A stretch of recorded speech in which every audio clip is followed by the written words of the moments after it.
Hi everybody, it's Tactard Ted. It's the 30th day of August, a beautiful Wednesday where I'm at. Hopefully it's a beautiful Wednesday where you're at. How's everybody going? Yep, you don't hear much from me anymore. Well, yeah, one of the reasons is I stay pretty busy nowadays. I got a new gig. It takes me away from YouTube. It takes me into the realm of making money and pissing people off, and I love those two things. So excuse me while I do my work, but I like to check in from every now and again, and I do have a couple of days off, so I figured I would touch base with you about the war in Ukraine.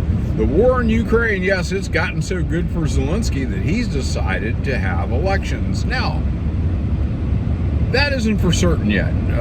There are a lot of stories out there how he thinks that holding elections will improve his popularity.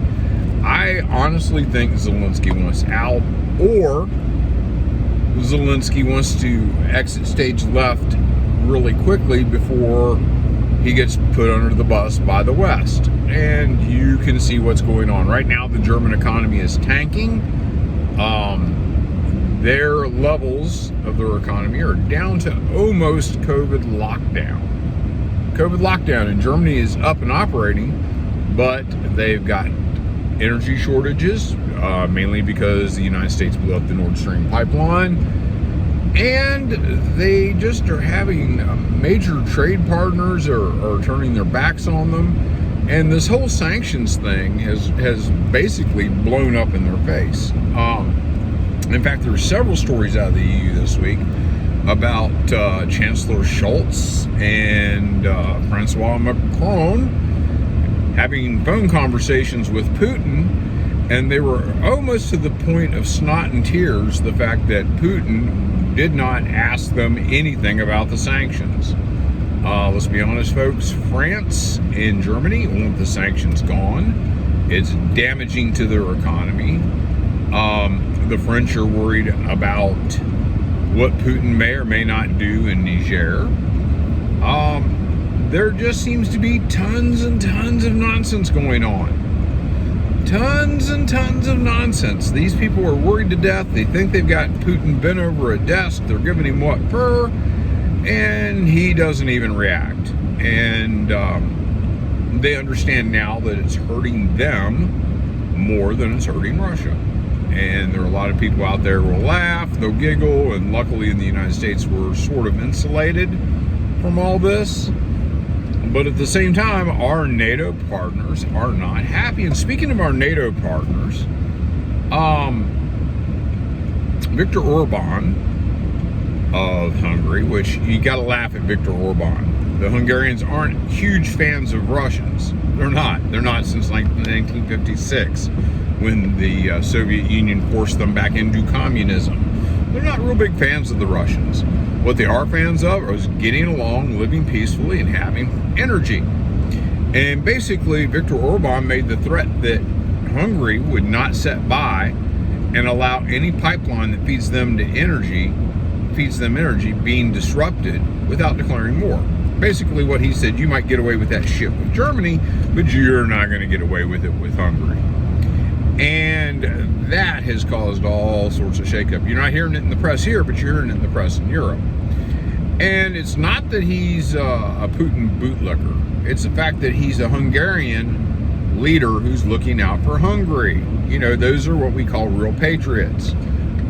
It's kind of like when we had American leaders that worried about the sovereignty of American borders, not the sovereignty of Ukrainian borders. Speaking of the sovereignty of borders, we're going to go on a little sideways trek. It's come to my attention that there are several bills right now that should allow our military to go into Mexico and clean out the cartels. I mean, that sounds pretty good. Who doesn't want law and order on our borders? We want law and order on our borders, right? Right? But wait a minute. What about the sovereignty of the Mexican borders? But Dave, they're killing people. Yeah, they're killing people. You mean kind of like the Ukrainians in Donbass? Killing people like that? Because kind of like we went into Syria. We ignored the sovereignty of the Syrian borders because a bunch of people were getting killed in Syria. We didn't like it. Now, correct me if I'm wrong, but I don't think we share a common border with Syria, do we? Of course not, Dave. It's on the other side of the planet. Quit being fucking stupid. Yeah, it's on the other side of the fucking planet. Huh? What are we doing over there? Well, people were being killed. Oh, you mean like in Ukraine? No, not like Ukraine. That's different. No, it's not fucking different. You folks want to be hypocrites, that's fine. I've got no problem with what we're doing. Honestly, got no problem with what we're doing.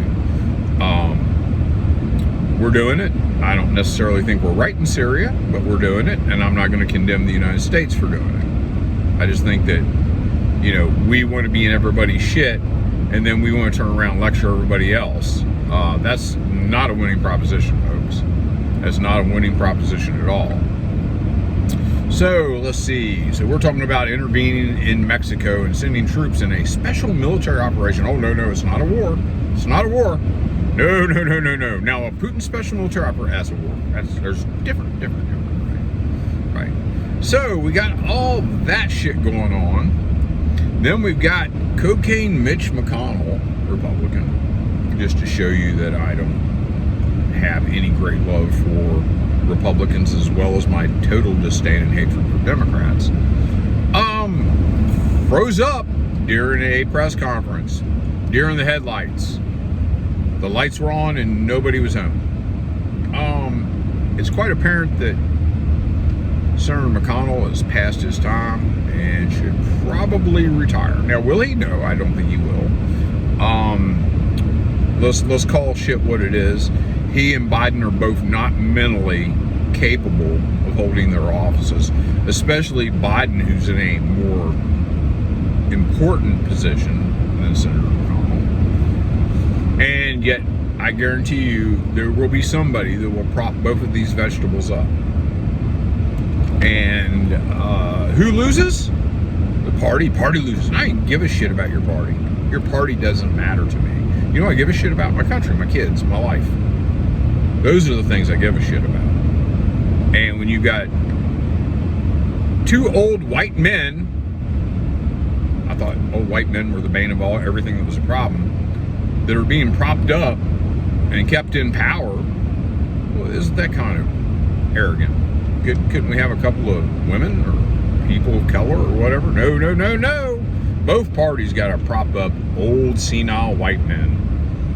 You know, come on, guys. This whole race thing, you guys really going to play all that shit? Okay. You know, an old vegetable is an old vegetable, whether he's white, black, green, or what have you. But we're going to tamp all over that. So we got Biden being a vegetable, McConnell being the new vegetable. We've got Zelensky thinking about having elections.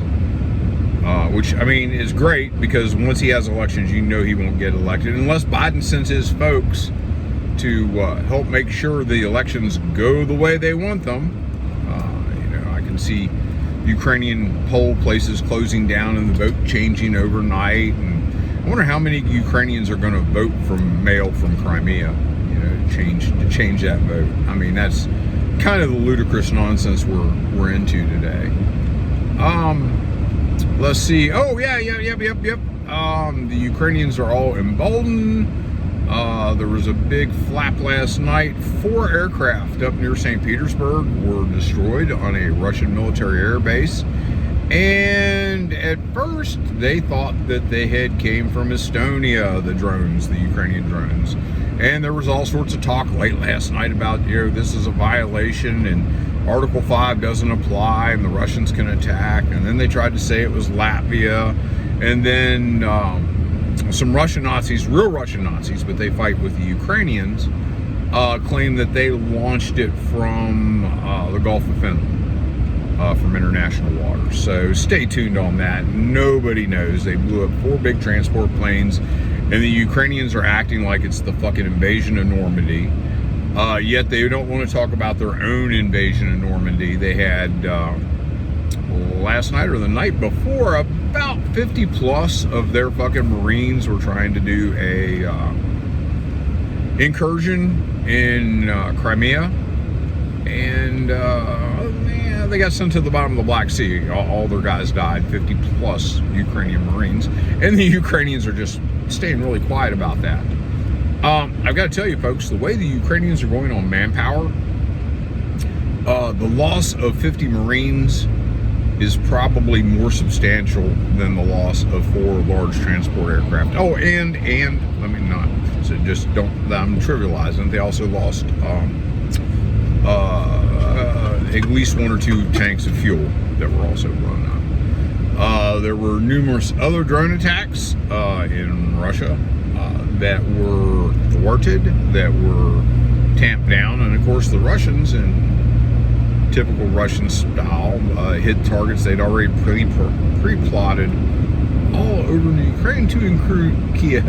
And the people in Kiev were like, oh shit, why us? Well, yeah, let Zelensky keep leading you fools, and that's what you're gonna get. So that's what I got going on, folks. Make it a short one. If I get a little chance, I'll hit back at you, let you know what's going on. I think we're all pretty much settled in now. I mean, it can be a long war. We've got 3 months of a Ukrainian offensive that has, maybe cleared 7 villages. And I imagine those 7-8 villages probably was, before the war, a combined population of less than 1,500. But hey, those are great Ukrainian victories. The land bridge to Crimea is still up. The Crimean bridge is still up. The Russian flag flies proudly over Crimea. Crimea is Russian. Don't know what to say about that. But anyhow, you folks stay tuned. Oh, shit, I almost forgot. Hey, so we are now, 16, 13, 14, 15, something like that, months away from the next election. And mysteriously, there seems to be new variants of a virus that may cause us to mask up and lock down just in time for the election. Because we saw how long the big lie of 2 weeks to flatten the curve lasted. Yeah, our 2-week lockdown ended up lasting a year and a half. And that would be enough time to secure the vote for Biden. Because I'll be honest, you look around, there's no way that son of a bitch could be reelected. Not with what's going on to this country. There's no way. There was no way he was elected the last time. Yeah, I said it. I'm doubting the electoral process. I believe the electoral process was thwarted, flawed, the whole 9 yards. I'll tell you. I love this country, but I really despise any of this nonsense where people think that we're actually free, because the government puts in who they want, and the political operatives on both sides. Look, you can talk all this shit about Democrats and Republicans. Each of them get away with it. The only reason they're going after Trump is Trump really isn't a Republican. He's definitely not a Democrat. And the Democrats are going to attempt to hang him. And the Republicans, because he's not one of them, are going to silently sit by and allow it to happen. And really, when you've got folks on both sides of that, suppose it should be up in arms saying, hey, what's going on here?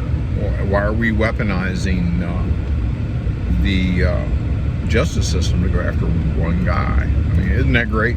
I mean, you think about all the shit that we put ourselves in about, Russia. Putin does this, Putin does that. Oh, really? We're not doing the same. We're doing the same. Oh, God damn it! I keep coming up with shit. Yevgeny Prigozhin. Yevgeny Prigozhin is supposedly at room temperature. They buried him today in St. Petersburg. Interestingly enough, the EU doesn't want to declare him dead. Isn't that interesting? Why would the EU not want to declare Yevgeny Prigozhin dead? Well, it has to do with sanctions. They have sanctions against Prigozhin and his multiple businesses. And if he is dead, they're going to have to lift those sanctions. Now, it seems to me that he's dead, wouldn't it automatically be gone? But I think we're starting to understand that there is a problem to several of the repetitive narratives that we keep hearing. It was really in fashion there for a while to say, hey, this Russian businessman unexpectedly fell out of a window and died. Putin's killing all these businessmen off. And there were repetitive reports of these businessmen disappearing, dying, being declared dead. The other side of the story, they're dead, the sanctions come off, and their businesses thrive. Meanwhile, they live somewhere else. And I think that the EU has gotten wise to that, and that's why they're having issues about listing Prigozhin as dead and lifting the sanctions on him.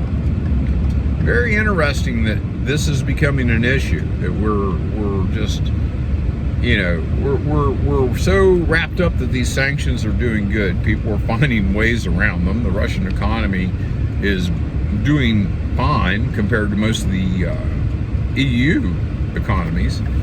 And we're going to squabble about whether guys are dead or not because they might actually get their money. Their money. Yeah, the free market. Isn't it great? We pretend to love the free market, and the first thing we're going to do is to declare economic warfare on somebody else. We talk about free and fair markets. Free and fair, right? Well, when we control the markets and we can literally take something that doesn't belong to us, I think that pretty much takes the free out of it. And the regulations that we impose on the markets, that pretty much takes the free out of it. So, and now you may say, well, Dave, you're a communist son of a bitch. No, I'm not. You may say that you're insane. Yeah, probably I am. The point is, mean what you say and say what you mean. If you want a free market economy, have a free market economy. If you want a fair economy, have a fair economy. Do it. But don't talk shit. Don't talk shit. You just like some of these stupid ass Ukrainians now who just put sanctions against, oh Lord, I can't even remember the company, but they put Philip Morris tobacco maker, cigarette maker, manufacturer. They put sanctions against Philip Morris. No, the Ukrainians ain't digging Philip Morris. They ain't doing Philip Morris. They're not digging Oreo. I bet they probably got Lay's on there because I know Lay's is still doing heavily business in Russia. Because, well, they're supporting the orcs, right? And they're supporting the Russians. We can't have that. We can't have that. Okay, fine. Philip Morris, Oreo, Nabisco, Oreo, all those. Oh, okay. Hey, do those companies do business in the United States? Do those businesses pay taxes in the United States? I think they do. Where's all this fucking money for Ukraine coming from? American taxes. So, they're crying that, well, these companies pay taxes in Russia and those taxes are going to Putin's war machine and all this. Well, dumbass, the taxes they're paying in the United States are going to you fuckers. Honestly, how stupid can you be? Honestly, how stupid can you be?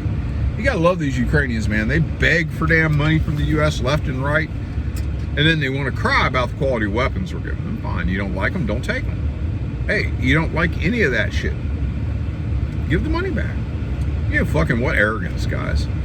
You know, they're demanding other people fight their wars for them. No, don't think so. I don't think so.